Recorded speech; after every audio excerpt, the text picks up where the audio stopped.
Hi everyone, it's Deb Blum here from Inside Out Activism, and I am here today with the lovely, amazing Nancy Markow. Hi Nancy. Hi Deb, thanks so much for having me. Oh yes, I'm so excited to have you here. Before we get started, I just wanted to say that one thing is that this is, it's important for me just to say how Nancy and I were just talking about the importance of getting real and that we're in real life and that, we know that things are going to bing and bong on computers and even if you turn things on do not disturb. And also I just wanted to acknowledge that I have a house full of people who are all on Zoom calls right now. My son is on a Zoom call. My husband is actually doing telemedicine calls for his clinic here in the house. And one of my sons is thankfully sleeping because I don't know, can it handle that much? Can our wireless and our internet handle that much? So I just want to acknowledge that there's a possibility things get a little wonky here and there and just bear with us. That's my first thing. My second thing is just being super excited to be here with Nancy. Nancy and I met, I don't even know how many years ago, but it's been a while now. 5 years, maybe a little longer. Feels longer. Yeah, I don't know. I can't. Do you remember why I reached out to you? Do you remember?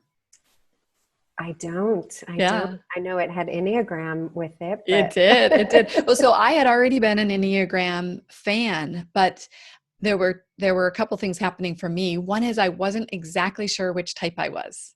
And so I was listening to a podcast, Pace that's the Smith. Pace Smith, yeah. Yeah, Pace Smith, which is is it called the Wild Crazy Wild Full Enneagram? Enneagram. Mm-hmm. Yeah, and you had a great episode, which we'll put in the show notes. You had a great episode, and I fell in love with you. I just love the way that you handled it because your company name is called Connecting with Yourself.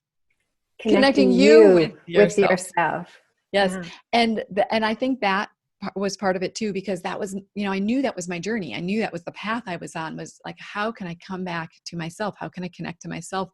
And when I heard you speak, I just felt such resonance with you. And then I reached out to you and ended up having some sessions with you because what you do, among other things, you're a yoga instructor, you teach meditation, you do circles, but you also teach the Enneagram. And with me, you had a one-on-one session with me. And it was so great. And that was when I found out that I am an Enneagram type 7. And I thought I was an 8. And you helped me to find out that I was a 7. That was really helpful. So if you would be open to it, what I would love to hear from you, there are two really important things that I think need to happen first. We need to know a little bit about you. So something if you'd like to share from any angle about you. But the second thing we need to know about you is, to set the context for this, is what the heck is the Enneagram for anyone who doesn't know what it is. So can you start by just telling us a little bit about you? Sure. Thank you, Deb. So I just want to show up here like I'm a person just like you and just like all of the people in the audience. And I have a path and a passion for seeking truth, for seeing potential in people, and for creating heartfelt connections. And the way that the platform that I work from, Connecting You with Yourself, came about is because I realized the most important relationship we have is the one we have with ourselves. And from that place, all our other relationships are flavored. So when we don't have that with ourselves, we notice that same discord in the outer world, whether it's with our kids, our spouse, our partner, our community, our work. And so I've created, I've aligned. I like to say I've aligned with a way of being that started, I guess, when I was born, but just to live that passion that I have of connection and of supporting others in the potential that I see them in. And so on another front, I'm a mom. I've got 2 grown daughters. I have 3 children that my husband has that I get to be blessed with interacting with. They're all adults, and we got married when the kids were adults. So I'm not like their mom, but I have my two daughters who are now 35 and 33.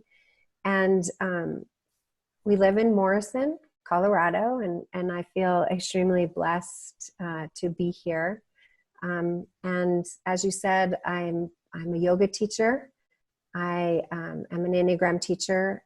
I share intentional living circles. And now we're on Zoom, and I have different workshops that I do that include the Enneagram, yoga, and intentional living or law of attraction type ideas and focuses. I love studying esoteric wisdom and weaving that in and finding that truth that I talked about. And I also host a lot of other people. I love bringing other people into what I share, and I really appreciate being here. And that brings me to what the heck is this Enneagram?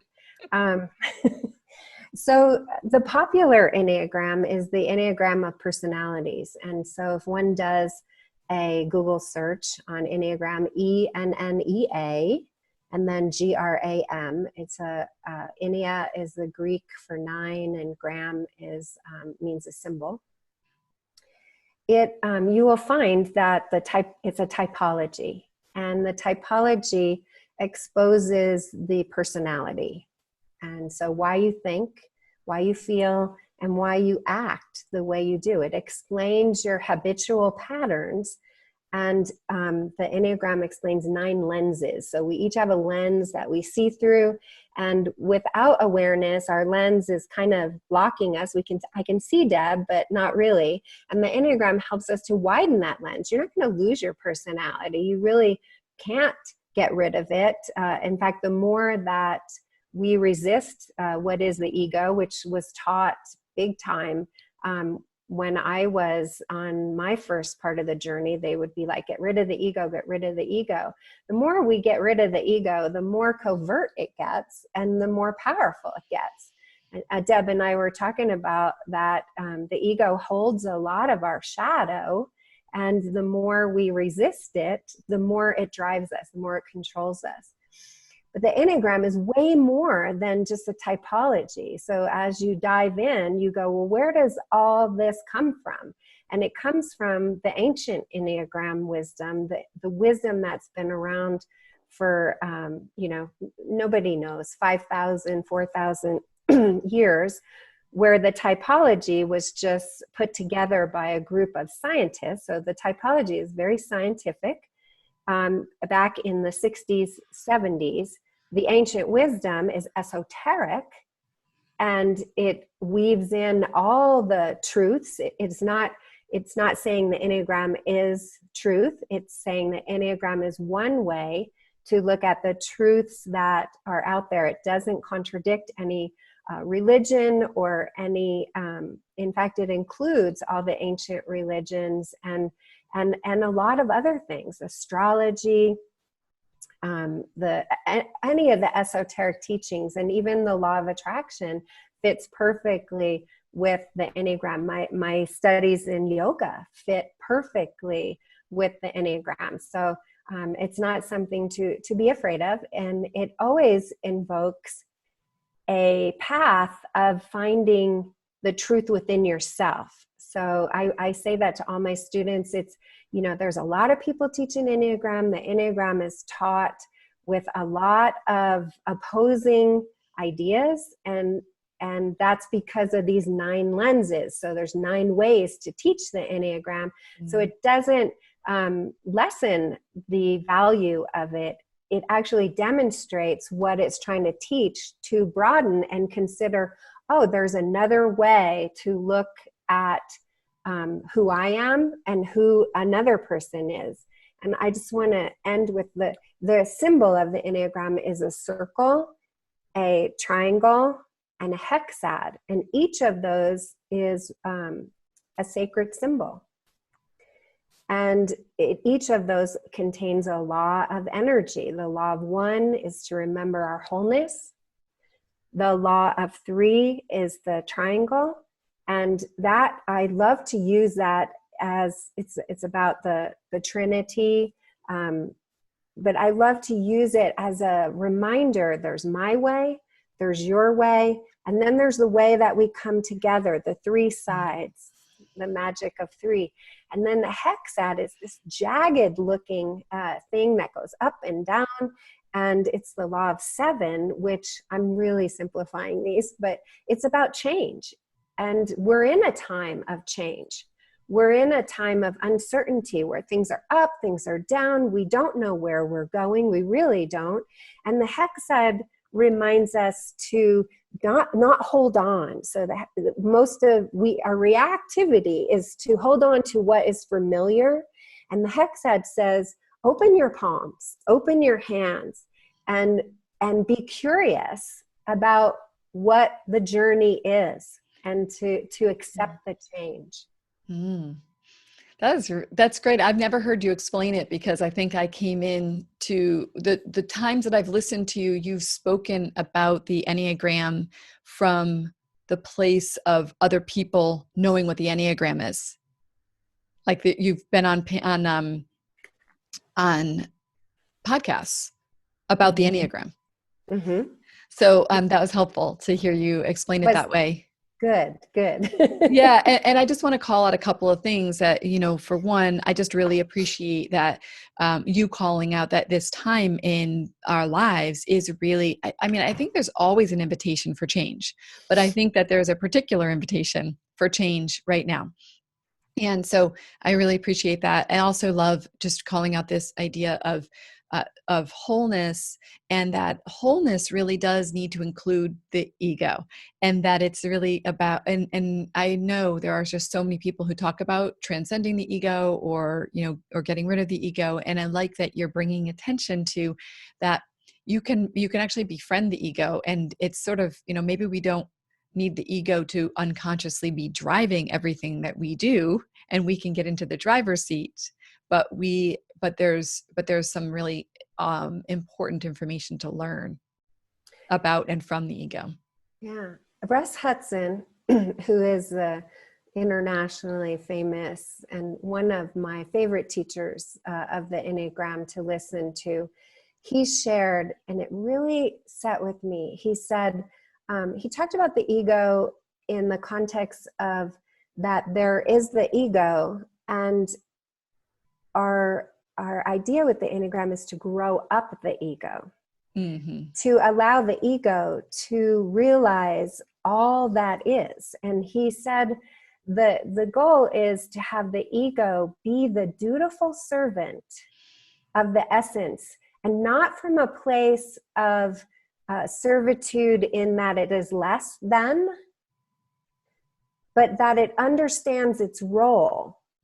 Because we need our ego. The ego includes what makes us interesting. It's what includes the whole. The whole has to have these unique expressions. And so I like I have in my workbook, I have a little picture of a woman peeking out of a box. And I like to use that as an example to understand, because people are like, I don't want to be labeled. Deb said she's a 7. What is that? I don't want to be a number. And we use numbers in the Enneagram. We use words, we use points, we use visuals as just a way of qualifying to teach it. And of course, Deb is way more than growing from a 0.7, and I'm growing from a 0.2. We're way more than that. But if you think about the box is the personality being unaware. Yeah. And then the sides of the box in the system, because the system is about movement. It's that hexad. It's about movement and change. It's not about saying, I am this, and this is all I am. It's about, so the sides of the box are these 4 points that we connect with, or types. And it's about moving and growing up the immature ego to realize that the essence is there, and that it has the opportunity to serve that essence, that higher way of being. So the sides of the box give us perspective.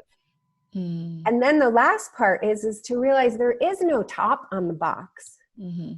The box is open, and we are invited to grow up and out, and to actually, the goal in the Enneagram, or the journey, it's not really a goal, because I don't know any one person who's ever reached this enlightenment. I think Deb and I were talking about that earlier. It's just this journey, and it's the journey to have with compassion and curiosity. But the journey is to realize we are all 9 points. Mm-hmm. Right. Not just one. We're growing from one. One holds the unique gift that we bring as a person, and that unique gift has the shadow side, which is our unique challenges, the way we self-sabotage ourselves, our wounds, our shadow, whatever you want to call it. But it's our challenges, and it allows the essence to expand by facing these challenges. Yes. Yeah, thanks. And I remember when I first learned about the Enneagram, that's part of what I loved about it. I had done Myers-Briggs and other types of personality tests. And even if I might even be wrong about this, but my perception of them was that they were limiting, and they felt like they put me in a box, and I don't like to be in a box. And so I liked that the Enneagram was more of the journey. It charted my path. And the other thing that really gave me confidence in the Enneagram was that I entered the understanding of the Enneagram probably like 5 years into my deep personal growth path. And the reason why it seemed so amazing was because when I looked back, I saw that was the path I was taking. It was like a validation. What did you say? You said something in the beginning. You said it reveals. Yeah. It reveals, right? So it reveals your purpose, your passion, your possibilities, and everything that you are not realizing in the way of you blocking it. Yeah. And I often have people say that with the Enneagram. They go, "This is freaky. Like, how does this system know me?" And that's the magic in it. That's where I get so passionate, and that's why I've stuck with it for so long.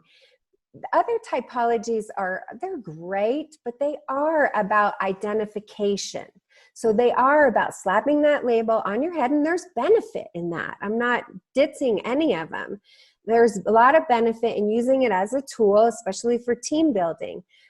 The Enneagram goes way deeper. My oldest daughter has her doctorate in industrial organizational psychology, and we've had many discussions on, well, why don't you use the Enneagram? And she goes, because it's too deep. And so that explains, I mean, it's not that it's not good, but in a business setting, they can't engage, they can't force that kind of engagement. And with that, I have to say there are many wonderful teachers, Ginger Boda Lapis, I think I'm saying her name right, Lapid, and then Mario Sikora use the Enneagram in a business setting, and they do a wonderful job. My passion is to take it way, way deeper. Yeah. And which is probably why I love you so much, because I love that you go deep with it. I wonder if there would be any benefit in you using either me or yourself as an example to talk about the type, because we haven't really explained what exactly does a type even look like. And I heard you adjusting your language to use the word point instead of type. Is that accurate? Is that an evolution in the way that you've been talking about it? That is definitely an evolution in the way I'm talking about it. I will go back and forth. So there is the personality type, and then there are 9 wisdom points. And so we have a type that we're growing from, and we have access to the point wisdom of each of the 9 types. So just really quickly, let me just give a little brief, can I go around? I'd like you to. So think of a circle. I have the symbol here. Oh, I love it. fine. I thought, oh, That's helpful. I'll put this on for the podcast. So Yeah. see it. So the circle divides into 3 pieces of like pie. And it is important to start here, I feel. They correspond to the 3 centers of intelligence. And so if you're not familiar with that, you know this innately, but maybe you don't know it from an intellectual place. But you have your body wisdom, so the belly wisdom, the sensations that your body gives you to give you guidance, and the body wisdom correlates to the points 8, 9, and 1. Interestingly enough, they also correspond to the chakras, which I find fascinating. So there is that correlation and that overlay. Point 8 brings us the wisdom of strength through vulnerability. And these people, 8, 9, and 1, all in this body center, they have a gift of big picture. They have a gift of leadership. They are action-oriented people, and they get caught or tripped with a focus of control, boundaries, and resistance. They have a fear that centers around survival, so very physical. So these are people who have an intensity to them. The 8's energy goes out. Then the next one is point 9, and there is their gift is wisdom through participation, engagement.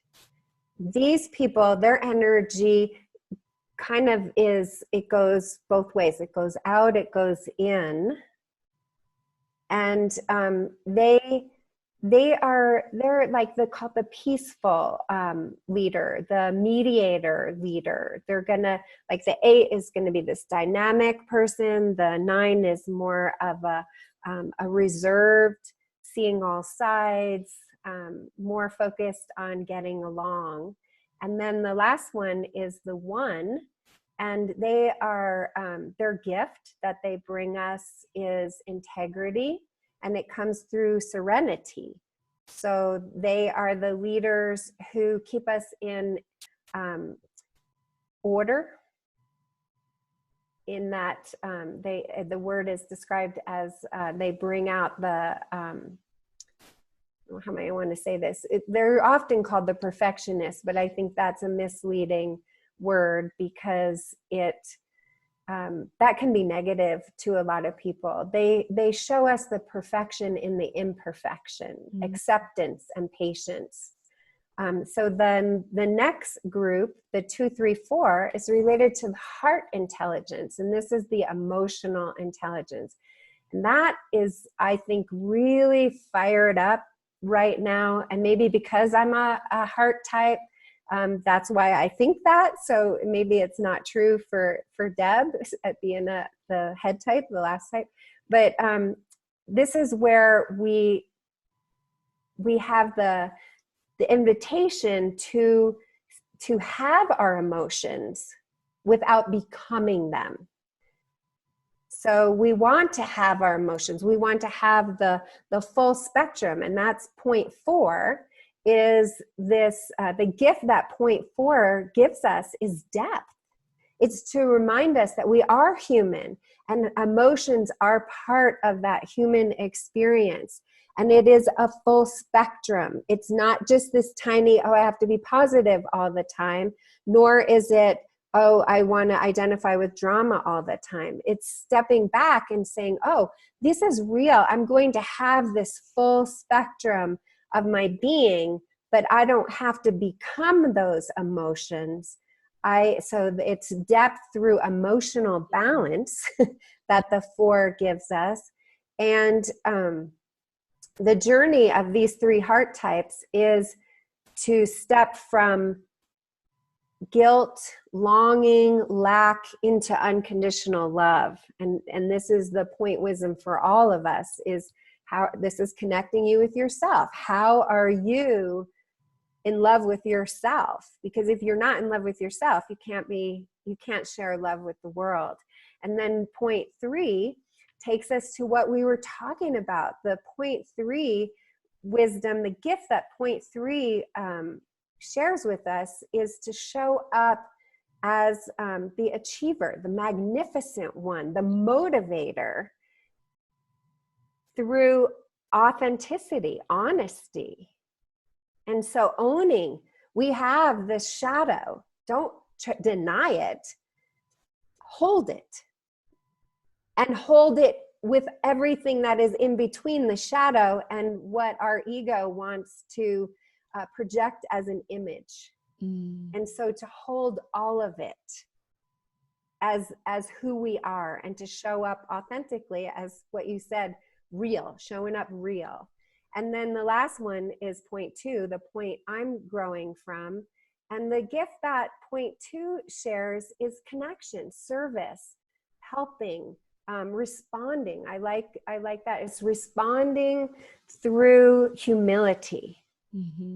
So not from a place of I know better than you, but just that a place I can hold your potential for you and support your potential, using, you know, authenticity and emotional balance.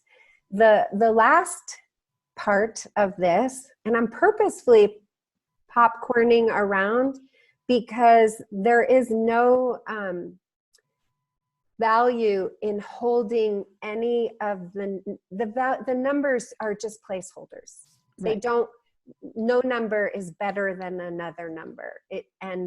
People will, you know, my husband always says, I want to be a 10. And I'm like, you are a 10. So he's growing from point 3. Maybe that's shown a little bit of personality there.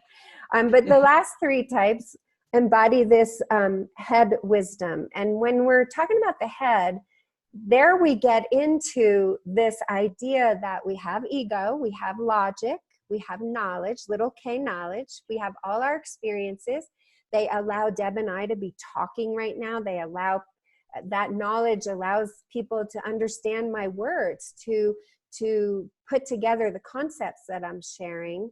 And so it's important. We need that. But it also is, we have input from another part of our brain, our right brain, which is creative, intuitive, expansive. And it's that place where we know things without having knowledge, experience, education.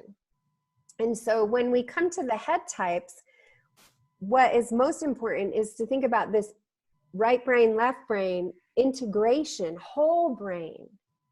And coming from, so the head types bring us into an awareness of faith and trust that we have guidance outside of ourselves. And point 5 reminds us to use inquiry, to pause, to step back, to observe. So the point 5 brings us enlightened thought, or rational thought through observation. And then point 6 brings us to, so point 6 has a habit of suspicion. So it's about questioning again. So when the point 6 is really healthy, they have the courage. And this I want to talk about when I talk about the Enneagram and the parenting. The courage to say, this isn't working, or this is not right, and to go against what maybe is a social norm, what maybe is what people have said, this is how you be a good parent. This is because we're all different, and the Enneagram has parenting advice and life advice and just relationship advice for each type. We can't put people in that box of assuming everyone is the same way as us, or the same way that each type is going to see through that lens. And so there's a lot of advice that is good advice, but maybe not good advice for everyone. So the type 6 brings us into curiosity, through courage.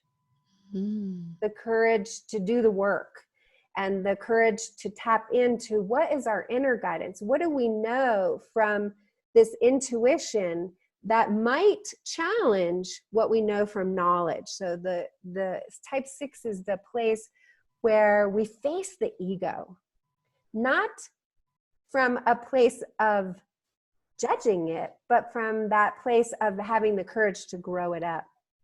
And then the last one is Deb's point, to save the best for last. And so I always end with 7 because it is about presence.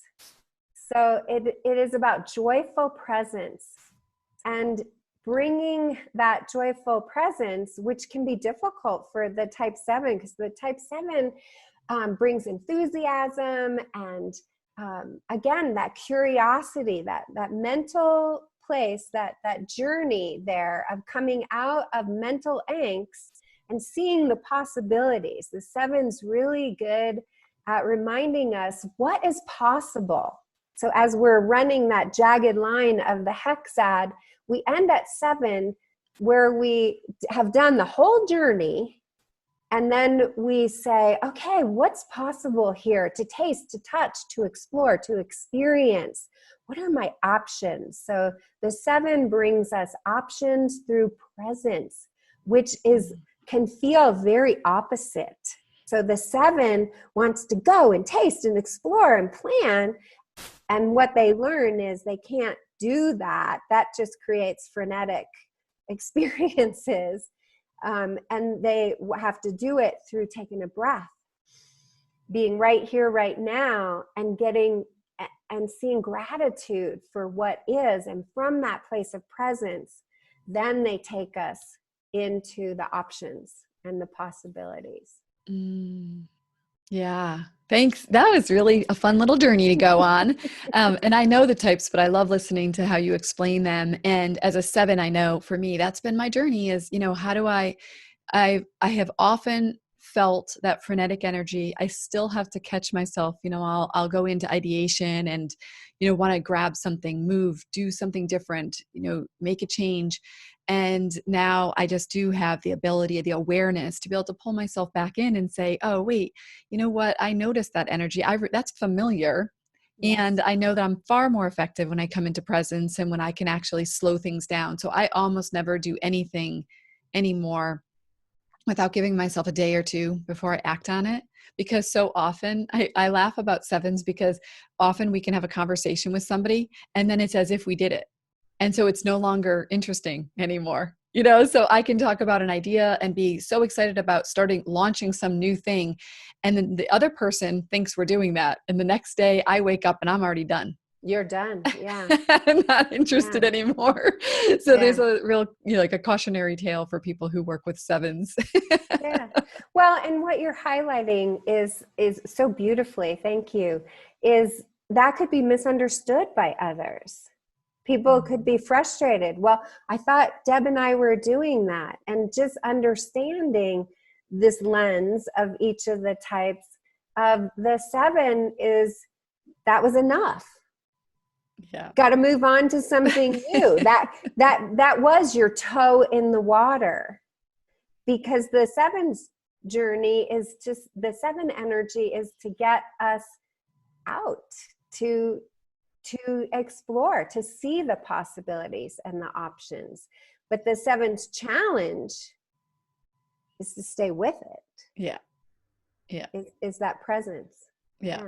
Yeah. So maybe and to people get the feeling of that. Yeah. Yeah. And I know for me, it's just about, I keep moving to more and more focus, and the more focus I have, the perception, because the fear of a 7 is around being trapped. The perception is that if I close any doors, that I'm going to feel trapped, when I have definitely come to see that the more focused I become, the more present I can become. And the more that I actually have that depth, I'm embracing the depth of me in a way that I never did before. And if I didn't have the Enneagram, I may have felt the intuition to move in that direction. Mm-hmm.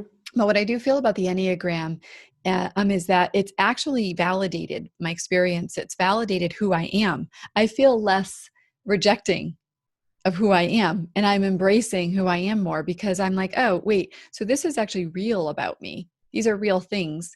And then it allows me to love those parts of me rather than feel like I'm spend my entire life wishing I was somebody else, comparing myself to other people.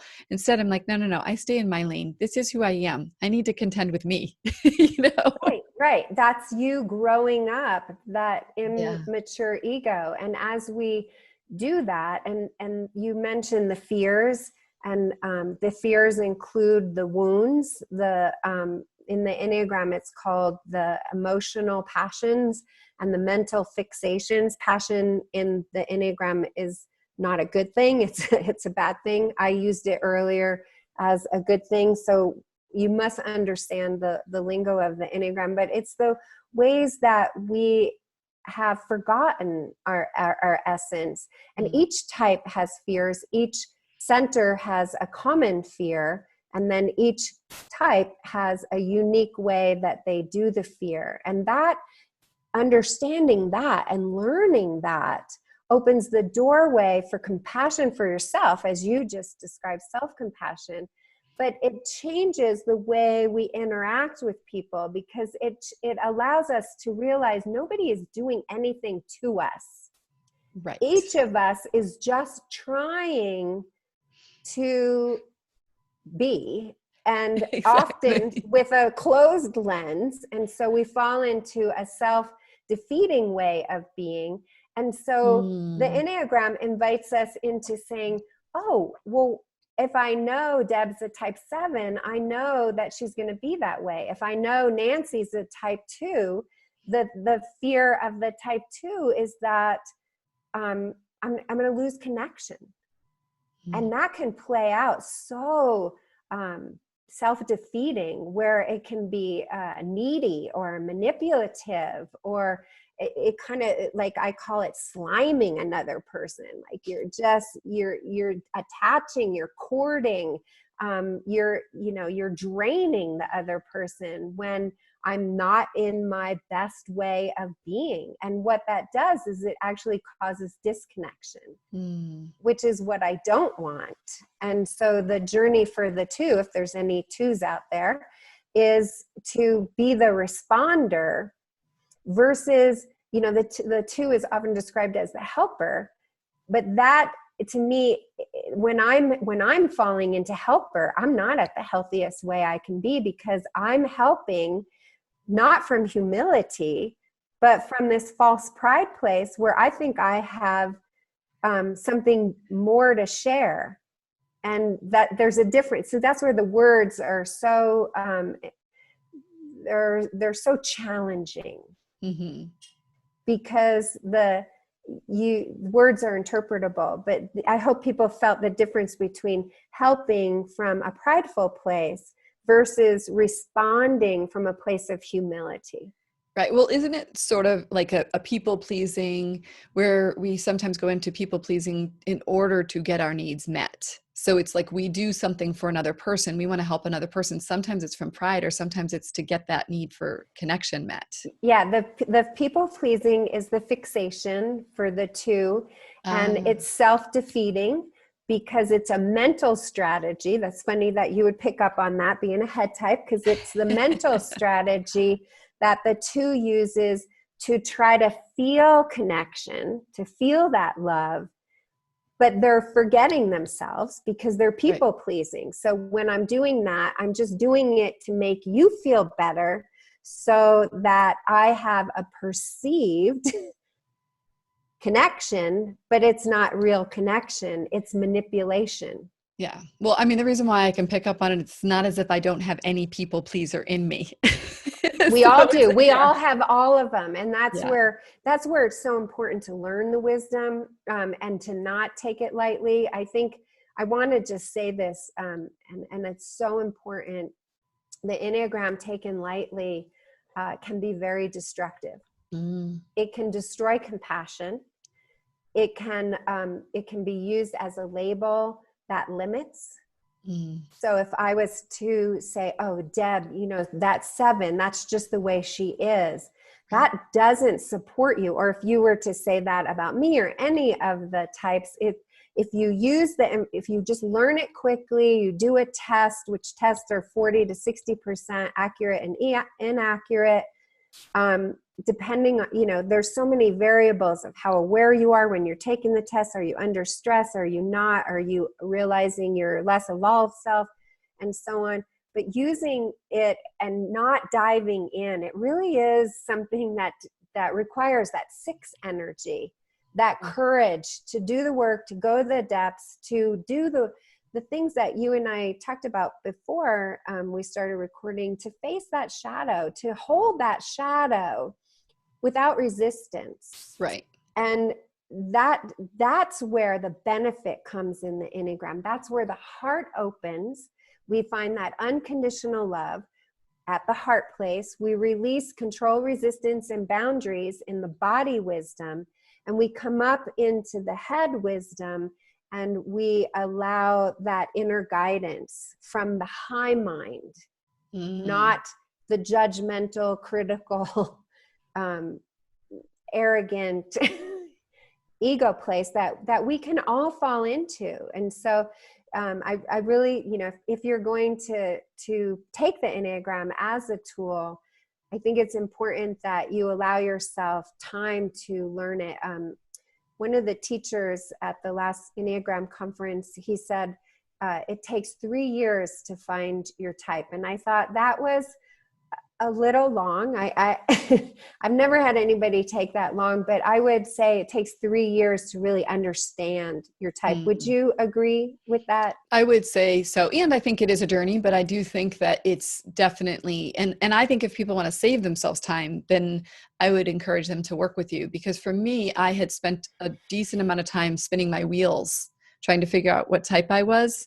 And then when I worked with you, within 2 sessions, probably, I think we were able to really get clear on my type. And ever since then, I've felt solid in it. Even though I am evolving and I am moving from that to other points, I am definitely solid in who I am. Mm-hmm. Yeah, you can see yourself and you can see the options. Yeah. So how when we resist our shadows, we end up suffering. Yet we think that we're choosing the path of light or the path of happiness. Yeah. So there's a term called spiritual bypassing. Mm-hmm. And I think that fits really well with the Enneagram. The Enneagram lingo is more referred to as the blind spot. So we each have a gift that we are bringing. And when the gift is being given through the blind spot, and I'll use myself in a little bit of what I shared. So as a 2, my gift is connection, service, seeing potential in others. And if the gift is being given through the shadow side, it will have false pride, where it's got a 3 energy to it, that arrogance, that low 3. Before I go there, sorry, I want to just say, because I think this helps so much. The Enneagram Institute, Russ Hudson and Don Rizzo developed a way of understanding this, and it's called the 9 levels of development. So if you think of a cylinder, and then the Enneagram is the lid, the symbol is the lid, and then the cylinder holds 3 different categories of how the personality can express. The bottom of the cylinder is when we fall into dysfunctional ways of being. And I'm talking the very bottom of it is people who are not functioning, who have severe trauma, mental illness, addictions. They're struggling with just existence.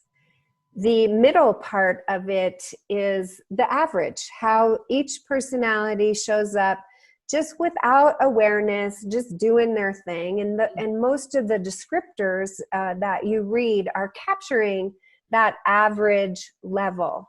Then the 3 upper levels of what we want to aspire to. It is a rabbit just ran by my door. Sorry. It's what we want to aspire to. It's where we're reaching to be the best that we can be.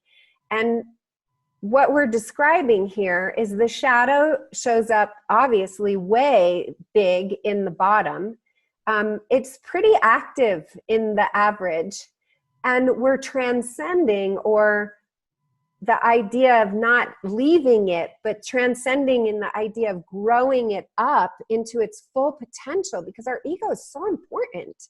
We need our ego to even do these studies. We need it. So it's that growing up. So I think that with understanding that, if you've got that visual, or just Google Enneagram 9 levels of development on the Google, you'll see the visual of what I'm talking about. Weirdly, unfortunately, it divides into three sections for each category, which confuses people because it's confusing. 9. It's 9 levels of development, but it has no relationship to the 9 types or the 9 wisdom points. It's just another, I think it has to do with the esoteric energy of the number 3. Oh, okay. Yeah. And I really believe that everything in the Enneagram roots down to this very mystical symbolism and mathematics and this esoteric wisdom. So I think that's why there's 333. But when we're looking at the shadow, it's to understand that the type or the personality presents in this variable. Because we're human, we're not always going to be this aspiring person. We're not. And especially as women, I think I really give women more variance here, because as women, we've got these cycles going on that mess with our brain and our body, and we're having to, navigate that. But just as a human, male or female, or any gender in between or outside of that, we're going to have days where we got enough sleep, where we didn't get enough sleep. We're going to have outer experiences like we're experiencing now, where the media is, and the situations, we have the virus, we have some power struggles going on that are very real. And we also are faced with a choice point here, the spiritual awakening that we can gain from all of this. And there's a lot written about that if people are into it. But there are 3 things, again, 3. It's very esoteric, and it's very symbolic that we have 3 things going on in our existence right now. So as humans, we can some days be, dipping down maybe into the dysfunctional or touching. Hopefully we're just tipping our toe in there and not falling in there, but we're navigating the average. And what you're describing and what the Enneagram offers as a map, as a pathway, is how to navigate so that you are aware of it. You were talking about, I'm aware of this thirst. I'm aware of this frenetic energy. I'm aware of my body and what the body wisdom is telling me. I'm aware of my mind and what my mind is telling me. I'm going into planning. I'm going into futuristic. Mm-hmm. And what my heart is telling me, what my emotions are saying to me. And then you don't become that. You realize your choice. Yes. Was that better than going through all the wounds?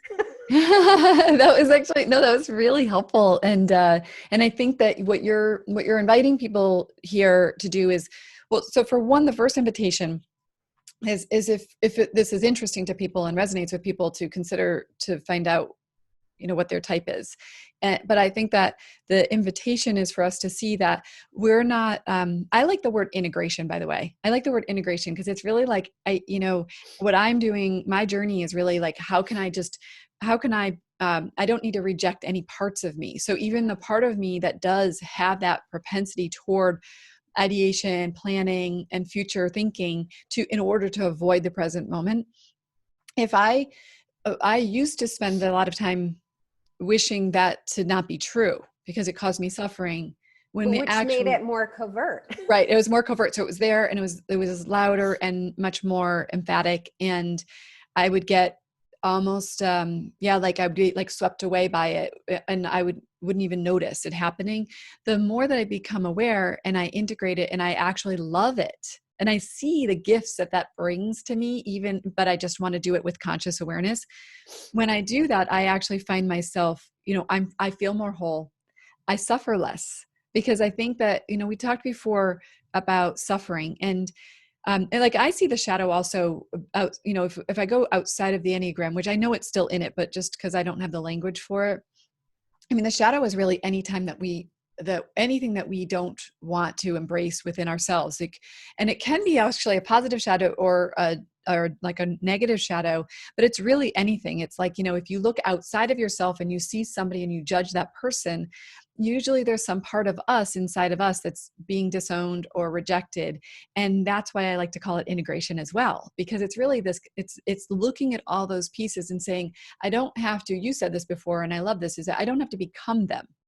I get to be in choice. And that's what you just said. It's like, I get to be in choice. I get to see, like, rather than something sweeping me away because it's covert and it's kind of hiding and lurking in the background. I actually see these parts and I say, oh yeah, you know what? I don't actually want to do that. That is actually not going to hurt. That's going to hurt me or not serve me, or it's going to hurt someone else. And I have that much awareness to be able to make those choices. Not always, but that's the goal for me. Is to have that much awareness. So yeah. And that ties into this parenting, because what you're doing is self-parenting. Mm-hmm. So if you think of the ego as an immature aspect, that the ego is not immature or mature. We want to help the ego to grow up to be where we are in our awareness. And right. The ego tends to hold on to unconsciously, mostly past experiences, because that's Bruce Lipton describes the ego as like a tape recorder. So it knows what it knows, and then it bases its decisions off of what its experiences have been. And it can often be, you had an experience as a child, you didn't have the awareness that you have as an adult. Right. And so it's about that self-parenting, and you don't want to, if a child has a bad experience, you don't want to negate that experience. You don't want to tell them it didn't happen or that their feelings are not important, right. Which then goes to those three centers. You want to honor their body wisdom, their emotional wisdom, and their higher mind wisdom. And so what you described is self-parenting, and that segues really nice into how the Enneagram is a very important parenting tool. And you don't, and you probably won't know your kid's type. And that's okay. My oldest daughter, her type was really evident, and it's very damaging to overlay what you observe onto your child. So no, I want to be very clear here. As a parent, you should never say to your kid, you're a type this. There are many different ways to help children to discover their type. Elizabeth Waggle, I think I'm saying her name right. Wonderful woman. She's passed on now, did a whole bunch of lovely books there. She's got one, it's What's Your Type? It's a little yellow book, and it's all cartoons. I find that really helpful with kids as young as 11. They can look at that and they'll tell you what your type is, which is really fun. And then they can say, I feel like this type. So we want the type discovery to always be that, to be a realization when you're using the Enneagram for parenting. But you can use the wisdom that is shared in those three pieces of pie, those three centers, to just be sensitive.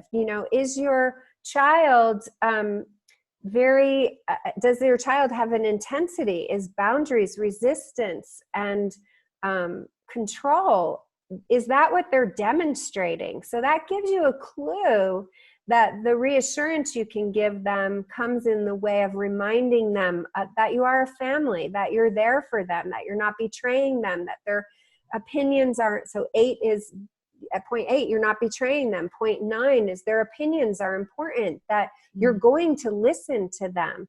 And point 1 is to invite them into seeing a bigger picture, to getting more information. And then, are they an emotional type? You know, do you have a little people pleaser? Do you have a little achiever who's always trying to impress you by doing the best and being the best? Do you have a type that is dramatic? You know, those are the 2, 3, and 4, and they're needing to remember to love themselves. So the 2s needing to know you're connected with them. They need to feel that. They need physical hugs and touching. The 3 needs to be reminded that they have value outside of what they do, that you love them just because they breathe. And the 4 needs to be allowed. You know, parents of 4s, I do a lot with 4s, because they're so expressive. Their job, their gift that they bring to us is to be the elephant in the room, to bring the emotion in. And some parents, especially head type parents or body type parents, are like, this kid is too much. You know, they're always, you know, being dramatic, and they're always being weird. And why can't they just be, you know, follow the rules and fit into the box? And because they can't, because they remind you to, you know, get out of it. So 5, 6, and 7s are these types that need mental reassurance. They need time to process. They need information. They need reassurance. The 5 needs time to step back and observe. The 5 needs you to ask them to share their wisdom. They have a lot. The 6s need familiarity. They need you to go through the steps with them. They need you to reinforce and remind them that they have this inner guidance. The 5 kids you need to invoke in them to remember that that learning is delicious for them, but they have innate wisdom. And the 7, you know, to remind them to be, to honor their gift and to enjoy their gift of options and enthusiasm, but to encourage them to just stop and breathe, to take a breath, like Deb just did. I know, I'm like, oh yes, thank you. The deliciousness. And you practice with a 7, the practice of gratitude. What's good right here, right now, as we, you know, connect and sit here. So you don't have to know their type. You can just try these 9 little ways of support and see which one the child bubbles up with, which brings me to my own personal story. I got into the Enneagram. I found the Enneagram as a parenting tool. My children were in middle school and going to start high school, and my marriage at the time was fallen apart. I mean, we were on railroad tracks with parenting, but the railroad tracks were miles apart. We were both on the same, had the same ideas for many things in our life, but how we were navigating were very different. And a friend said, you know, the Enneagram is going to be transformational for you to understand yourself and your daughters. And I was so desperate. I was willing to try anything. I was going to a lot of parenting classes and really in denial of what was happening in my marriage, the disconnection. So my false pride and the people pleasing was very active. I was guilty of falling into those self-defeating patterns. And my focus was on my children. The story that I have is my older daughter had this great intensity. She was definitely a natural leader. We would laugh often because she would say, as a young child, she would go, I am the queen and you are the princess, and I'm going to teach you how to be, and I'll help you, I'll tell you what to do. And my younger daughter and I would often be like, we would get up and Lauren would be telling Corey and I what to do. And we'd both look at each other and go, who put her in charge? So just a fun dynamic, not in a bad way. And we had a pattern, which is another interesting thing, of looking towards Lauren because of this innate gift of strength and leadership, even as a child. So her type was very obvious to me in hindsight. But I didn't know the Enneagram. And the low side of her type is aggression, intensity, anger, that I felt very unsafe about. And so when I learned the Enneagram, and my Enneagram teacher, I was saying, she has these outbursts and I don't know what to do and it scares me, and she's got such big energy. And what I'm doing is I'm trying to have this boundary, which was an unhealthy boundary, of when she would do that, I would send her to her room. I would banish her. Mm-hmm. She would get angrier.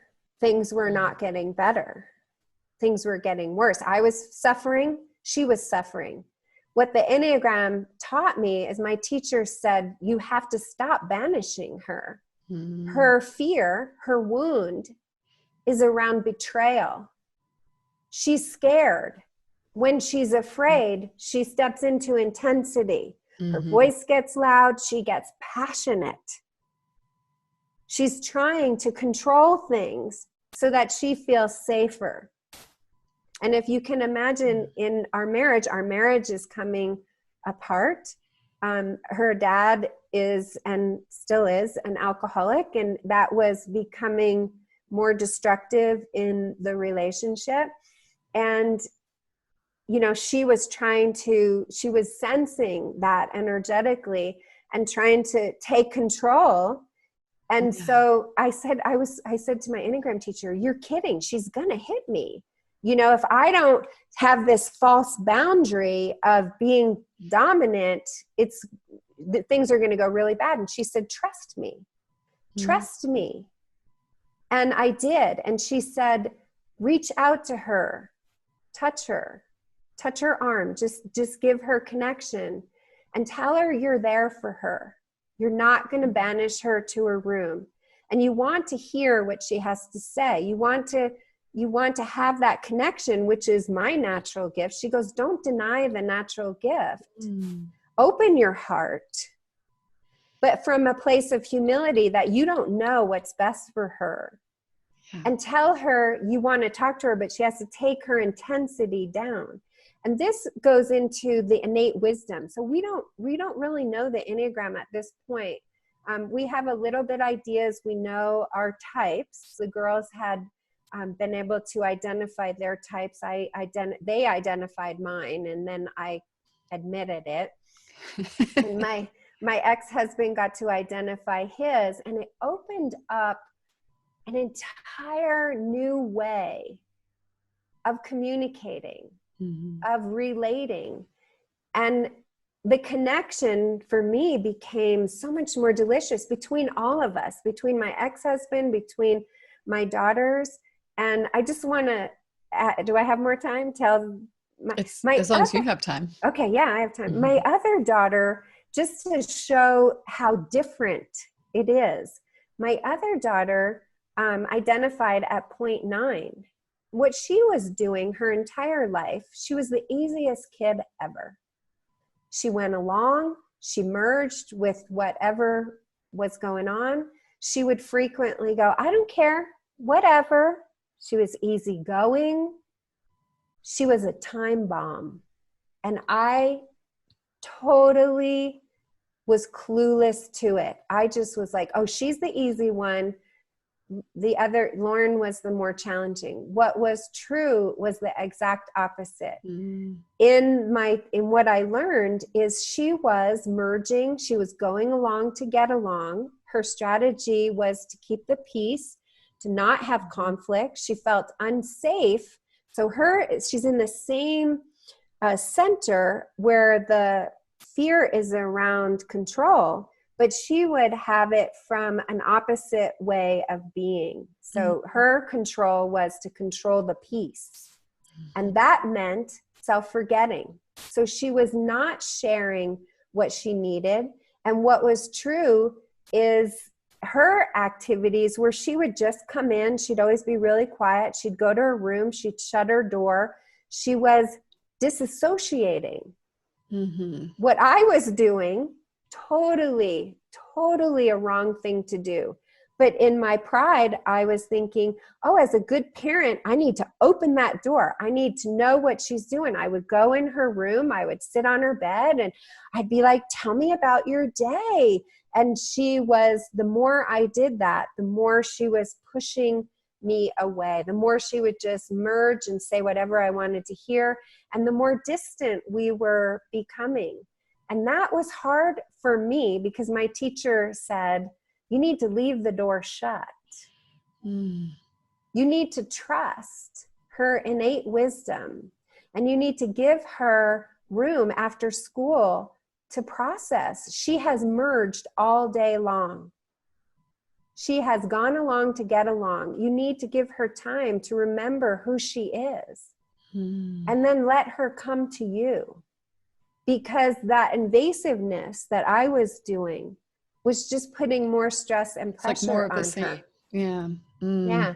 And so with her, that was tough. That was tough. And it took a couple months actually for her to come out and for her to share. And she said, when that kid shares, my teacher said, you listen, you stop whatever you're doing and you pay attention, because you have to heal what you have as a pattern of not making her important because she's so easy to get along with.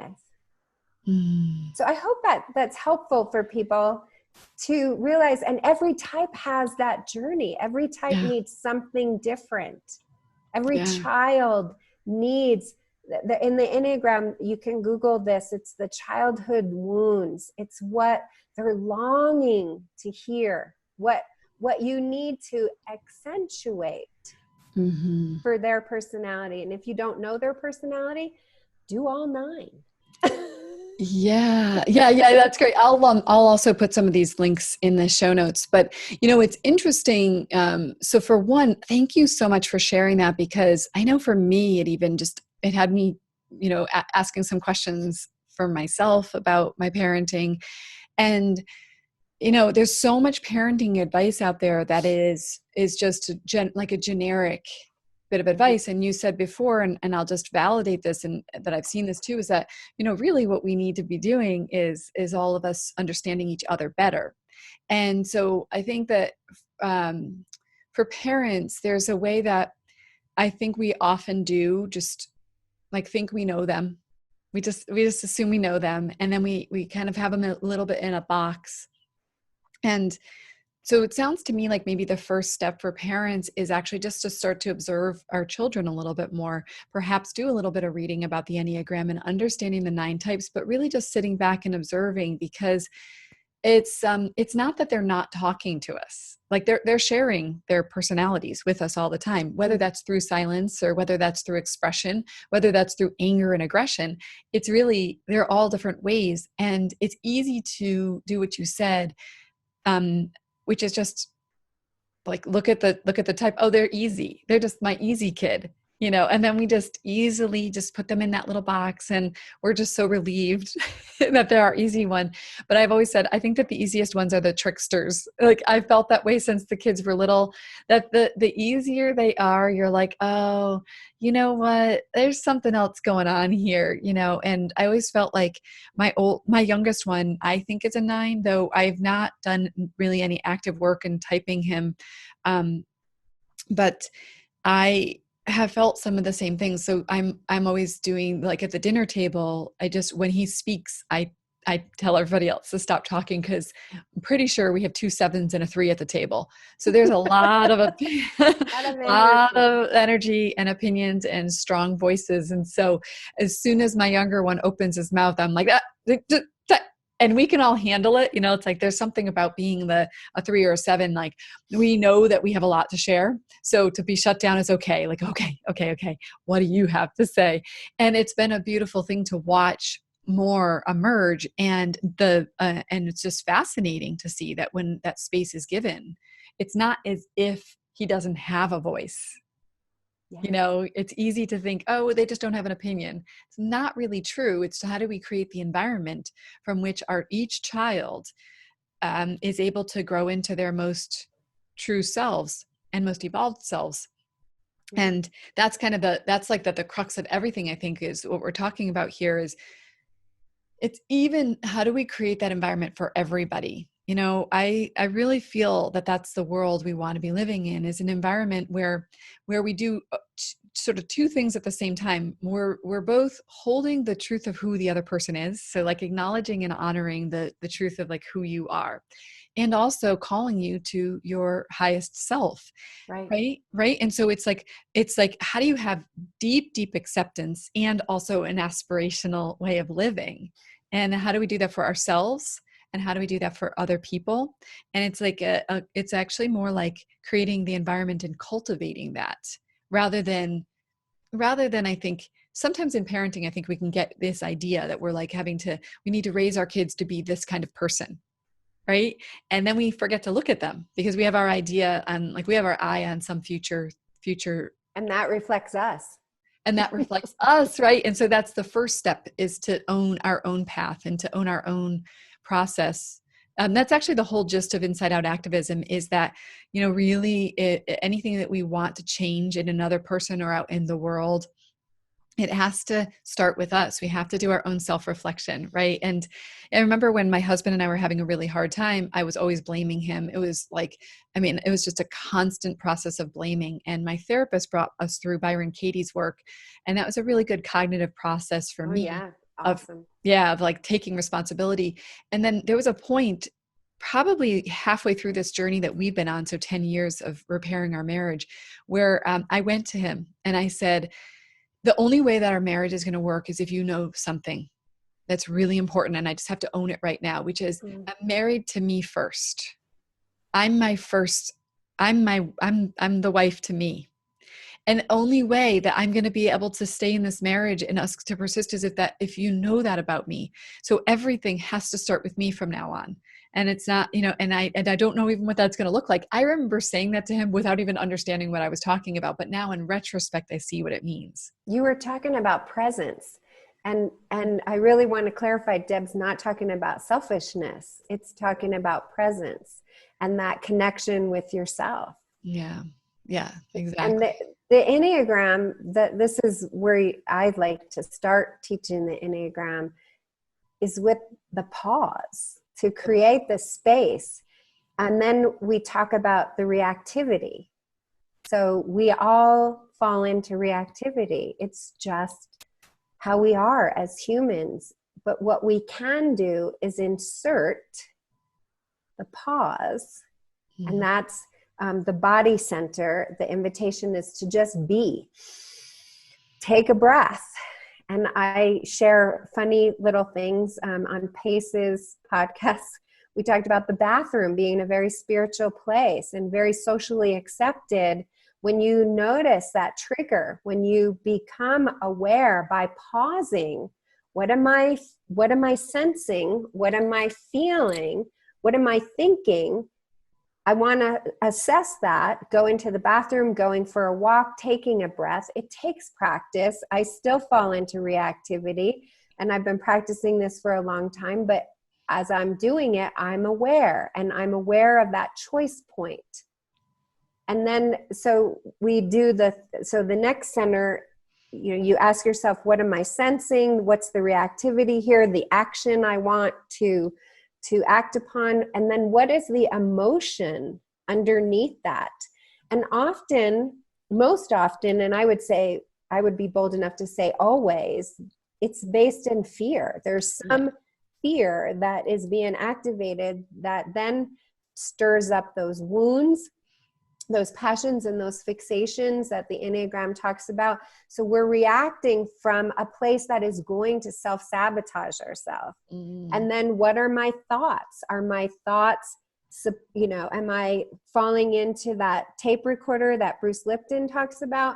Or what is and this is point 7, what is the other option? What is the possibility? So taking time to be aware of ourselves, and then inserting deeper to be aware, taking it away from, so you were talking about the presence, but there's also the opposite of not being about yourself. So realizing your journey is all about yourself, but the other person's journey is all about themselves. They have this partnership, this marriage with themselves. And we want to encourage that in our children, that they need to first have that connection with themselves. Yeah. And then you say, then from an Enneagram perspective, you go, okay, this is what I'm doing. And oh my gosh, what are they doing? And why are they doing it? And this is so, like, in my marriage and in my relationships now, this is a place I continually come back to, because I know how I feel. I'm feeling scared. And my reaction is to go to the low point of 8, of that rage point, to go to that aggression that I described in my daughter. I do that, you know, to go to that, I want to take control. And then also the other point I merge with is the 1, to go into criticism and judgment. That pushes connection away. Right. So it's about me coming back and going, oh, what is the healthier option at point wisdom 8 and point wisdom 1? And then my other 2 points, and this is, I can't go into all of this, but just as an example for the other point perspectives that influence me is 3. So going into honesty, being honest, I'm afraid. And that's, I you know, and apologizing and coming into humility it comes from point 3 and point 4. Point 4 gets me into emotional balance. Okay, I have this fear, but I don't have to become the fear. And that brings me to, I wanted to just talk about, in this time that we're at, and especially with our children, to honor, how are they having fear from the situation that we're navigating right now? We have the virus. We have a power struggle with politicians, corporations, and maybe, I believe, other forces that we're not even aware of, that are really using fear to manipulate. Because when people are in fear, they're much easier to manipulate. You know, you can drive the sale of toilet paper up, and which I still don't understand, but I still don't. But I mean, that's a really good example of fear puts people into irrational, self-defeating behaviors. And so we want to own that. We want to be sensitive to how each of us is having fear, what the reaction that we each have from fear, and to teach our children, to practice ourselves the 0.5 wisdom of being an observer, rational thought. We live in a dimension that includes opposites, and this is never taught to us. I know. But it's obvious.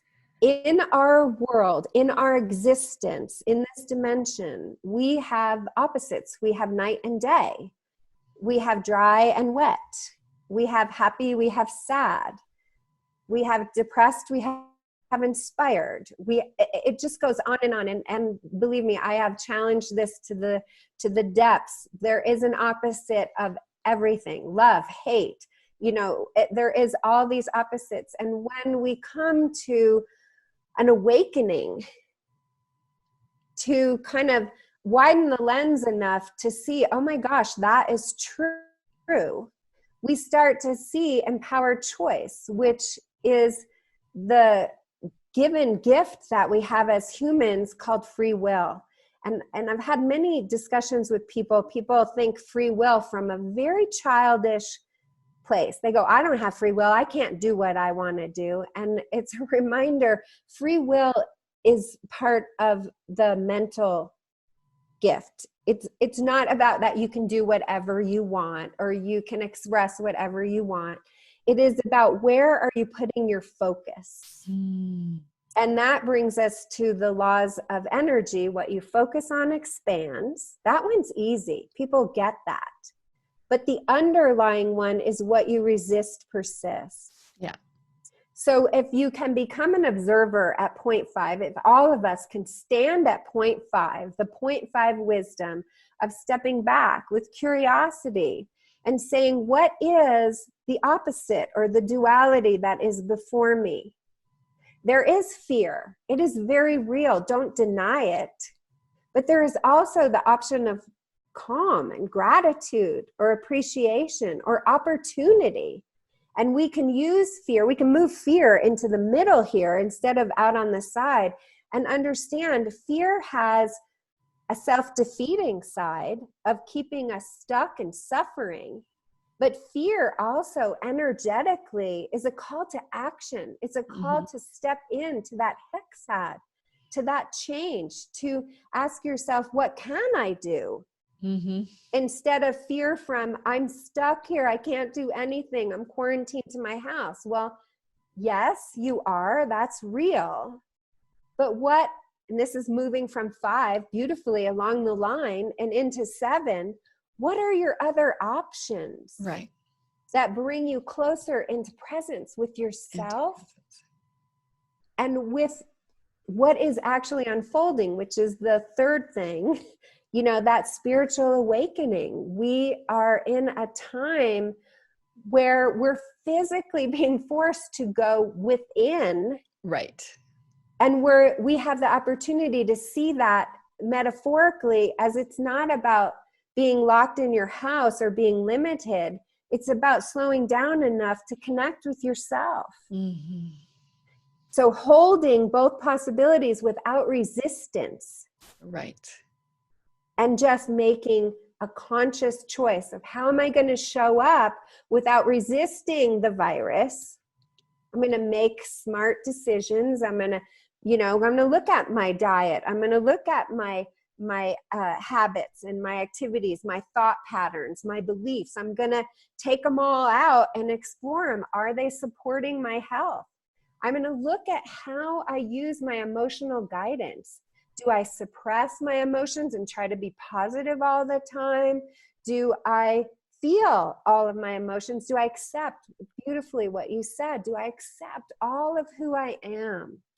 Do I see myself as an evolving being who has parts like the spectrum that I talked about?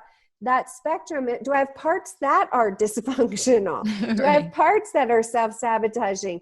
And then like a child, how do I self-parent them? How do I take them in my arms, in my heart, use my brain, my feelings, and my actions to grow them up instead of further traumatizing myself or my children?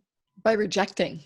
By rejecting. Yes. Yeah, by resistance. By resistance. Of who they are. Because if they're showing up in any particular way, as you said, this is beautiful what you said, they are communicating. We're just not understanding what they're saying. And the Enneagram gives you this beautiful, piece of paper to refer to say, oh, when that personality does that, this is what they really need. And it gives, and when I'm doing that, this is what I really need. Yeah. That was I just want to say that was such a nice way of explaining what's happening right now and helping people to see, that we are being asked to turn inward and that it's really our own journey. I think one of the things that Enneagram provides us is that if a person wants to do their inner work, but they don't even know where to get started. That's what I feel like Enneagram, I'm such a believer in having a map. And I believe we each have our own map that unfolds, and you only get a step, a step or two ahead all the time. But the Enneagram paints a bigger picture and lets you see, like, what might it look like for me to what do I look like when I devolve, and what do I look like when I evolve, and how can I see me and get to know myself better? So I like that, and I want people to take that as an entry point. If they're kind of like, I hear what you're saying and I kind of like what you're talking about here, and I do want to do this inner work, but what do I even do? Yeah, how do I do it? Yeah, just getting started on a path of Enneagram. And then you said something that's really different for me that I hadn't really thought about. I've been interested in diving deeper into free will, but I haven't actually spent a lot of time thinking about it. And I know Sam Harris and Jordan Peterson have a whole debate, like this really like hours and hours long debate about whether free will exists. And I've been meaning to listen to it. So at some point, maybe I will. But when you talked about it, I thought it was really fascinating the way that you put it, because I do think most people think about free will from a I never thought about it as, a child perspective, but it's true. It's sort of like, well, I don't have free will because I can't just do what I want to do. But this idea that the free will is the ability for you to make that choice in your mind about the way that you see something. Yeah. It's the perception. perception. Yeah. And that we always have that. Always. We always have that. And the perfect examples of that are like Viktor Frankl and the concentration camps, or yes, Nelson Mandela and President, people who have proven to us that you can't even argue, because you're like, oh, well, God, I mean, I can't really say that I can't do it if a person who was in a concentration camp was capable of using their mind in that way.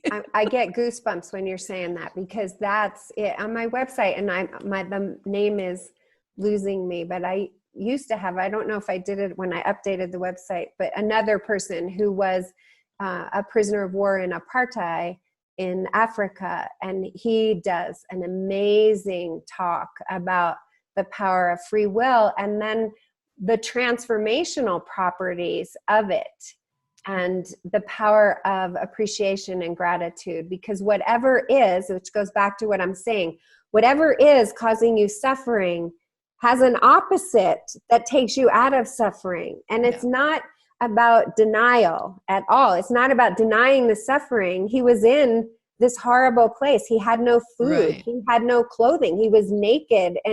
But he could hold that, but appreciate the little sunlight that came through, or the lack of a beating that he had that day, or that he could hold a cellmate as they died and just hold them in love. I mean, and it really challenges the immature ego, because the immature ego is thinking from an immature belly place of control, boundaries, and resistance. I want to do what I want to do. And an immature heart place, I want to feel what I want to feel, and really the free will is from the head intelligence place. It's all, how do I choose to have this? And that goes with, what is that saying? Pain is inevitable, but suffering is optional. Mm-hmm. We are going to have pain, but how we have the pain is free will. And to me, I don't know how anyone could argue that point. I mean, to me, I live it every day. I remind myself every day, because I'm human and I do get into drama and overexpression, or I want to have control. That's my go-to under stress, is I want to take control. But that's this. So another fun thing, this is a fun exercise. So if somebody takes their fist, and maybe you did this in 3rd grade or 4th grade, and you hold that fist as tight as you can, this is us trying to be in control. Mm-hmm. And if you hold this long enough, you will start to feel pain down your arm, up into your shoulder, in your neck, and you're causing yourself more and more suffering. Mm-hmm. But as you release, what happens is the fingers are frozen at first. And so this journey is not about just opening your hand. It's about taking the journey of getting the hands open And that's the hexad, allowing the change, flowing with it, using curiosity and understanding of our human existence, understanding that we are this complex being Yeah. who has 3 centers of intelligence that we're unfortunately not taught about as young children. I love that to be taught to kids in kindergarten too. and up. And the idea that we can tap into these 3 centers of intelligence, and we end, or we start with, whichever way you want to connect with your 3 centers, with the knowledge that we are always, always, always, always, always in choice. Yeah. That's a great way to end today. But I want to just say one thing about it though, is I want to validate something for people who may feel this way. I think that there's a wave in the world right now where sometimes the person who's in their mind, in their head, they get sort of like that's lesser than, because being in your body or in your heart is better. And I just appreciate so much being a head type, that I just appreciate that there's a value of wholeness. It's what we started with, and what we're ending in this conversation is wholeness. And that we're really honoring this wholeness, like wholeness of our 3 type, our body centers, a wholeness of all types, all points, a wholeness of all of who we are, a wholeness of the shadow, a wholeness. And I really believe, and we don't have to get into this right now, I'll just leave this thought that I really do believe that the outside world is a reflection of the inside world. Absolutely. And that what we're seeing in our politics and the power struggles and all these things, they are really, ultimately we're the microcosm of the macrocosm. And if we don't do that work, if we don't do this shadow work, if we don't do, wholeness work, if we don't look at our own relationship with power, if we don't look at our own relationship with one another, if we can't do it here, the outside world is just going to continue to reflect exactly who we are in the collective.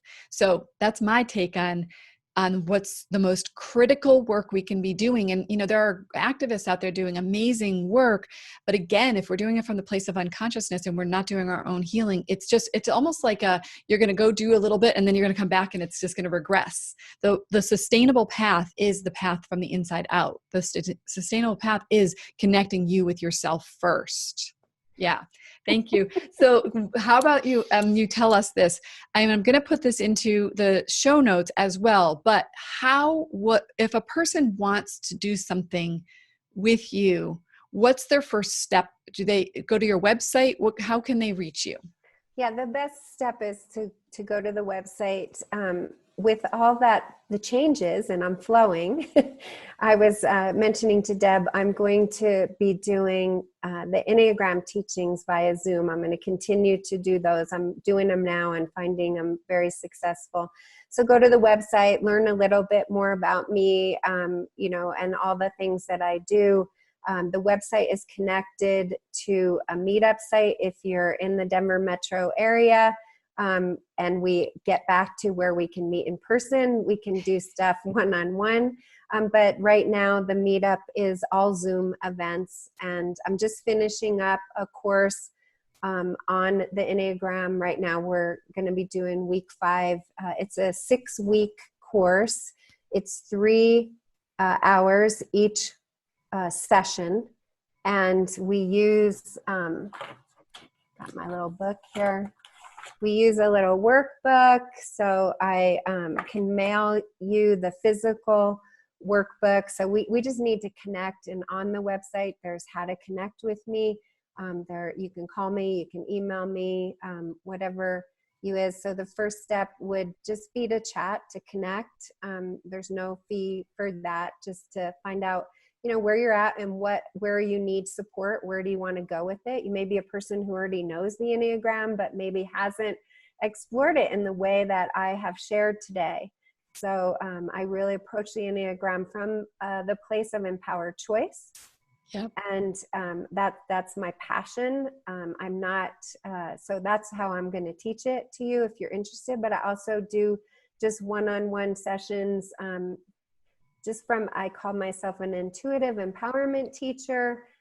So we get into discussing whatever you want to discuss. And my goal is that I support you in you becoming the best person that you can show up as, and doing all the stuff that Deb described, but using an Enneagram lens to do that. So totally. You and I are like the same. We're doing the same stuff, just a slightly different.